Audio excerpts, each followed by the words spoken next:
오늘 막 들어온 경제 뉴스를 따끈따끈하게 전해드리는 가짜분 경제 시간입니다.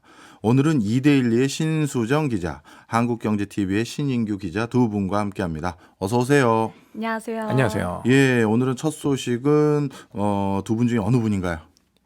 우리 신 기자님과. 기자가 두 명이니까 예, 저럴 것 같아요. 예. 알겠습니다.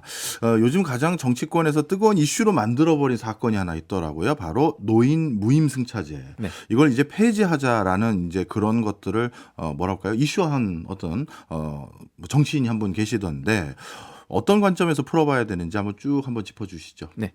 무임승차라고 하면은 왠지 내야 될 돈 안 내고 막 몰래 타는 그것과 이미지가 좀 같아질 수 있으니까 딱 이 자리에서는 편의상 노인 무료승차라고 얘기를 하겠습니다. 이게 더 적합한 단어네요, 진짜. 예. 왜냐하면 65세 이상의 어르신들은 법적으로 국가가 정해놓은 법으로 전철이나 도시철도, 지하철 뭐 이런 거 무료로 이용하실 수가 있으니까요. 그렇죠.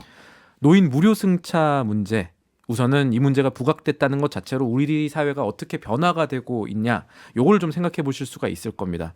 우리 사회가 고령화가 많이 됐죠. 많이 돼가면서 그렇죠. 예전에는 어르신분들이 법에 따라서 지하철 무료로 이용하더라도 큰 문제 없었는데 이게 사실 회계적으로는 문제가 돼요. 왜냐면은 지하철을 운영하는 서울교통공사 아니면 지자체 다른 도시철도공사 같은 경우에 이게 회계상 이게 손실로 잡힙니다. 손실액으로 기록이 됩니다. 그래서 지하철 노선이 점점 많아지고 혜택이 볼 수 있는 뭐 어르신들 수 그리고 경제 활동 계속 늘어나면서 무료 승차가 지하철 공사에 큰 부담이 되고 있는 수준으로 커진다는 겁니다. 그렇네요. 지하철 무료 승차 요것만 보더라도 우리 사회의 구조가 어떻게 변화되고 있는지 확 드러나네요. 맞습니다. 이왕 또 잘 보려면 자세히 봐야 남는 것도 좀 있고 저희 그렇죠. 입장에서는 또 사회경제적 맥락에 따라서 정책의 적절성을 우리가 좀 평가해 볼 수도 있고 또 한편으로 우리 사회가 어떻게 가면 되겠다 뭐 이런 생각 논리에 힘이 실릴 수 있으니까 또 단순하게 노인 무료 승차뿐 아니라 함께 연결해서 생각해 볼 뭐 문제들도 있는 것 같고 그래서 오늘 얘기에선 정치는 조금만 걷어내고 네. 그러니까 대한노인의 이준석 개혁신당 당대표 이런 분들 얘기한 최대한 걷어내려고 노력을 해보겠습니다. 네. 노인 지하철 무료 승차 제도는요. 저 태어날 때쯤인 지금으로부터 약 40년 전이죠. 영화 서울의 봄의 빌런인 이 1984년 전두환 당시 대통령 시절에 만들어졌습니다. 네. 대통령 지시로 경로 사상을 좀 제고하기 위해 높이기 위해 시행이 됐다고 해요. 예. 우리가 봐야 될 건 그때 만들어진 제도의 혜택 대상 65세 이상의 노인인데 이 비율입니다. 당시 전체 인구의 4% 정도만 65세 이상이었고 그나마도 당시는 지하철이 깔린 곳도 그리고 또 이용하는 어르신들도 많지는 않은 겁니다. 네. 사실 지하철 노선이 많지 않다 보니까 어르신들도 지하철을 굳이 탈 이유도 적었겠죠. 네.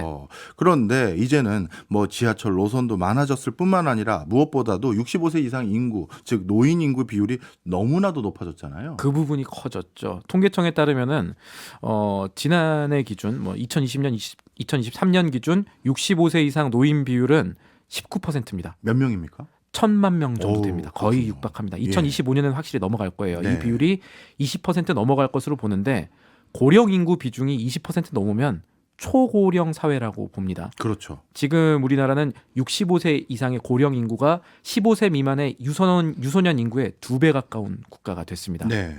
더 커지겠죠. 이 비율의 예. 차이가.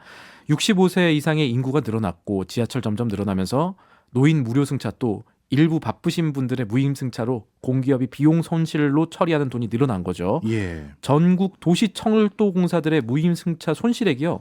2022년 기준 8천억 원이 넘어갔습니다. 네.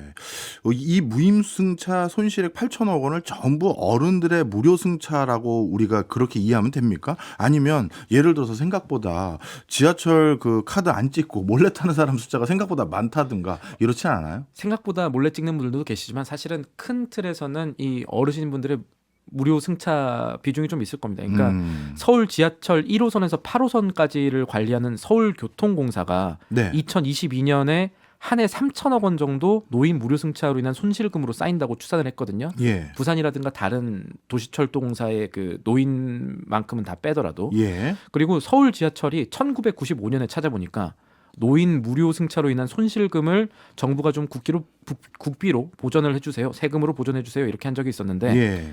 그때 요청했던 보전액이 150억 원 수준이었으니까 예. 30년 만에 20배 정도 손실금이 늘어난 셈입니다. 그렇네요. 저도 몇 번 언론에서 본 적이 있는데 이렇게 손실금이 늘어나다 보니까 적자가 계속해서 쌓이는 지자체 입장에서는 도저히 이거 감내가 안 되니 중앙정부 차원에서 보전을 해주던지 아니면 우리가 지하철 요금을 올리겠습니다. 이런 요구도 많았어요. 그렇습니다. 실제로 이 지하철 요금이라는 게 이 서민 물가에 굉장히 밀접하게 움직이고 또 부담이 되는 요인이기 때문에 그렇죠.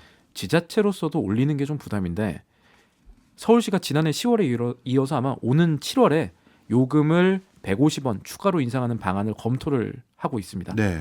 그러면 수도권 지하철 기본 요금이 아마 올 여름부터는 카드 기준으로 1,550원이 될 겁니다.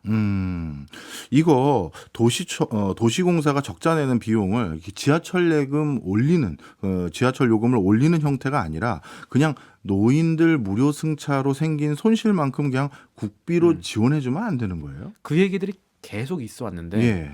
지금까지 이게 잘 안 됐습니다. 현재 상황에서는 그리고 더 어려울 겁니다.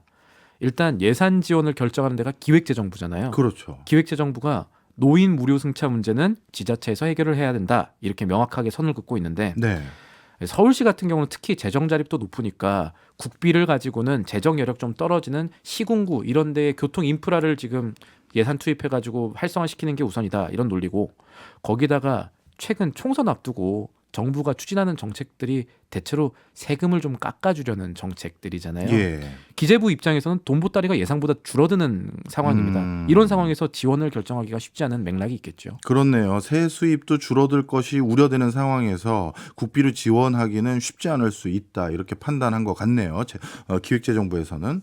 그래서 그런지 이번에 정치권에서 화두를 던진 게 이제는 도저히 안 되겠다. 어르신들도 그냥 돈 내고 지하철 타시는 게 어떨까요?라는 화두를 던진 거예요. 그죠? 그렇죠. 예. 화두 자체는 맞습니다. 당장 뭐 다 뭐 안 하겠다 이런 건 아니고 예. 카드로 전용을 한다든가 하지만 어쨌든 간에 노인분들, 어르신분들의 부담이 좀 커지는 건 맞겠죠. 예. 결국은 이게 우리 국민들이 좀 선택을 해야 될 문제입니다. 예. 그리고 그 선택을 조금 더 나은 방향으로 하기 위해서는 우리의 행동으로 얻게 될 결과가 어떻게 될지 잘 생각을 해봐야겠죠. 1980년대 당시 결정으로 지금의 결과가 나오는 거니까요. 예.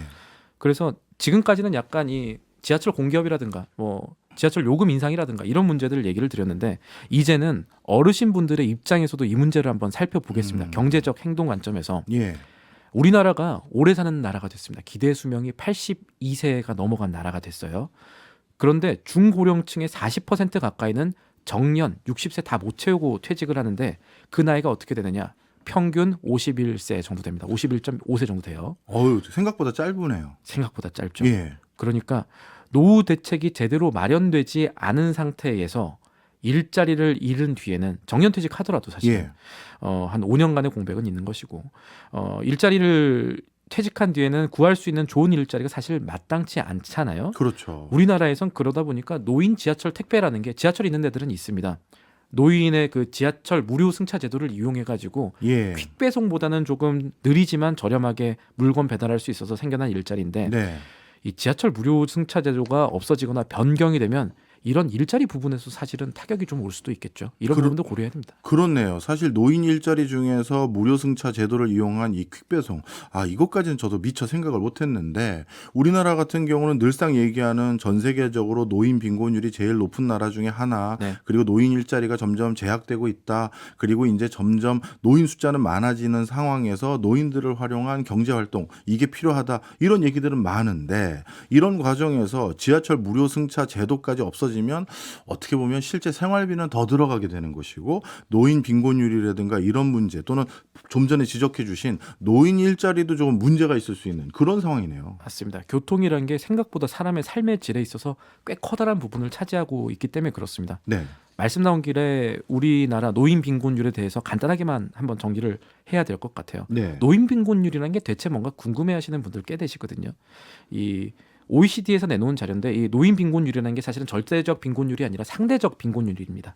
한 나라의 가처분 중위소득 그러니까 짝 1등부터 돈 제일 많이 버는 분부터 끝까지 이제 소득 순위를 새겨서 50%딱 가운데 분들이 받는 돈의 한 절반 정도. 쉽게 말하면 내가 한 해 벌어서 이자 갚을 것 같고 남는 돈, 내가 쓸 수 있는 돈이 얼마나 되느냐 이걸로 결정이 되는데 네. 숫자를 한번 말씀드리면 2022년 기준으로 한 달에 쓸 수 있는 돈이 149만 원이 채 안 되시면 우리나라에선 통계상 노인 빈곤 노인으로 잡힙니다. 사실 그리고 이만큼도 한 달에 못 보시는 노인들이 꽤 많습니다. 꽤 많고. 대부분일 것 같은데요. 예. 네. 우리나라 노인 빈곤율 아까 그 전 세계적으로도 꽤 높다라고 말씀해 예. 주셨는데 우리나라 40% 넘습니다. 예, 그러니까요. 그래서 이런 점도 노인의 혜택을 줄이느냐 마느냐에 대해서 따져볼 부분이 되겠습니다. 예, 사실 이게 어제 오늘의 이슈가 아니라 진짜 10년도 넘은 이슈고 앞으로 노인 인구 비율이 급격히 증가하는 것은 정해진 미래인데 네. 이 지하철 무료 승차 문제를 꼭 이렇게 선거가 돼야지만 이슈화돼서 구체적인 어떤 담론이나 어떻게 보면 아주 세부적인 과학적인 접근도 아니라 이렇게 자꾸 쟁점과 이슈만 되는 게 좀 안타깝긴 하고요. 경제로 봐야죠. 예. 그래서 이번에 이슈가 이렇게 제기된 만큼 나머지 정치권에서도 다른 진영에서도 이 문제에 대해서 그냥 비판만 할 것이 아니라 대안이 뭔지 다 같이 한번 들어볼 수 있는 장이 좀 마련했으면 하는 제 소박한 생각입니다. 알겠습니다.